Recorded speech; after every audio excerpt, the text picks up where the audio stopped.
কার ঘুমের ভেতরে জাগে রে পাখিদের গান।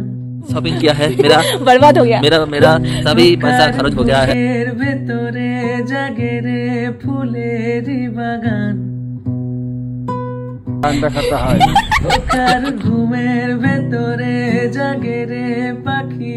হাই, আজকে অনেক দিন পর চলে এসেছে একটা সুন্দর ব্লগ নিয়ে। এটা হচ্ছে লাভা ভিডিওর সেকেন্ড পার্ট। তোমরা যারা প্রথম পার্টটা দেখোনি তারা দেখে আসতে পারো, নয়তো আমি ডিসক্রিপশনে লিংক দিয়ে রাখবো। এর পার্টটা আমি যেখানে শেষ করেছিলাম সেখান থেকেই আমি ভিডিওটা শুরু করছি। প্রথমেই কিন্তু আমরা মনেস্ট্রিতে চলে গেছিলাম।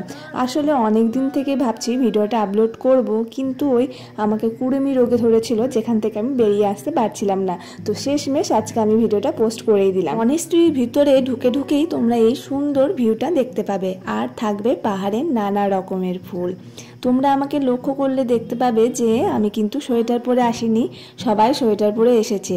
আসলে আমি তাড়াহুড়ো করে চলে এসেছিলাম, আর গাড়ির মধ্যে আমার সোয়েটারটা রাখা ছিল, কিন্তু ওখানে 5-7 মিনিটের বেশি আমরা থাকতে পারিনি। প্রচণ্ড পরিমাণে ওয়েদার খারাপ ছিল, আর ঠান্ডাও সেই লেভেলের ছিল।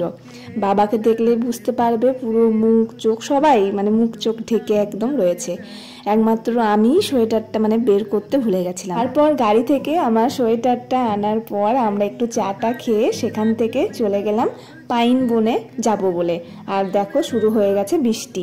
তো একটুক্ষণ মোমো খাবো বলে দাঁড়িয়ে পড়েছিলাম এই চালা ঘরটার মধ্যে। পাহাড়ের বৃষ্টি সাথে মোমো যেন একটা সেরা কম্বিনেশন। তো যাই হোক, তারপর দেখো চারিদিক কখনো যেন মেঘে ঢেকে যাচ্ছে, আবার কখনো মেঘ কোথাও যেন উধাও হয়ে যাচ্ছে। তো এরকমই সেদিনের ওয়েদারটা ছিল। যাই হোক, সেখান থেকে আমরা চলে আসি 20 টাকা দিয়ে টিকিট কেটে এই যে পাইন বন দেখতে। দেখো ওয়েদার যেমনই থাকুক না কেন, পাইন বনের সৌন্দর্যই কিন্তু আলাদা। তাতে আবার মেঘে চারিদিক ঢাকা ছিল বলে সৌন্দর্যটা যেন আরোই বৃদ্ধি পাচ্ছিল। সেখানে আমরা অনেকক্ষণ আড্ডা দেওয়ার পর চলে যাই আই লাভ লাভাতে ছবি তুলবো বলে।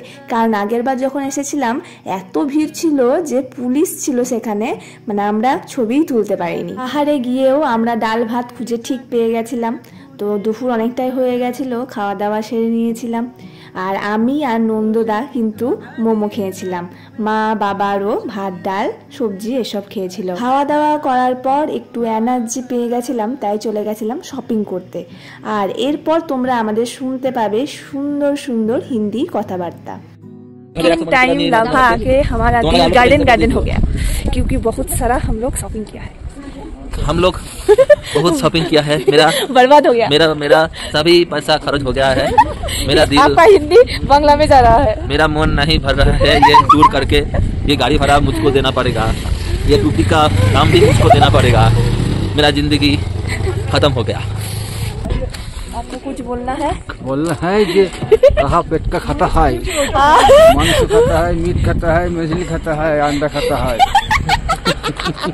আশা করছি সবাই খুব হেসে নিয়েছেন, কারণ চারিদিকে এত হিন্দি কথাবার্তা চলছে যার জন্য আমরা নিজেদেরকে আর আটকে রাখতে পারিনি।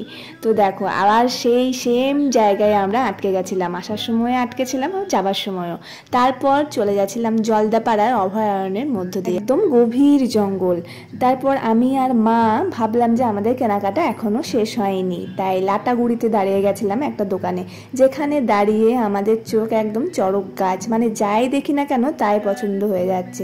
সমস্ত কিছুই কাঠ দিয়ে তৈরি ছিল, আর এত সুন্দর নিখুঁত কাজ যে কি বলবো। কেনাকাটা কমপ্লিট হয়ে গেলে এবার আমরা বাড়ির পথে রওনা দিলাম। আর লাভা ট্যুরটা আমাদের চিরদিন মনে থাকবে, কারণ অনেক সুন্দর সুন্দর স্মৃতি, আর মা বাবাদেরকে নিয়ে যাওয়ার মজাটাই একটা আলাদা। তো অনেক মজা করেছি। তোমাদের যদি ভিডিওটা ভালো লেগে থাকে তাহলে লাইক, কমেন্ট আর চ্যানেলটিকে সাবস্ক্রাইব করে দেবে। দেখা হচ্ছে নেক্সট ভিডিও নিয়ে। Tata, bye bye.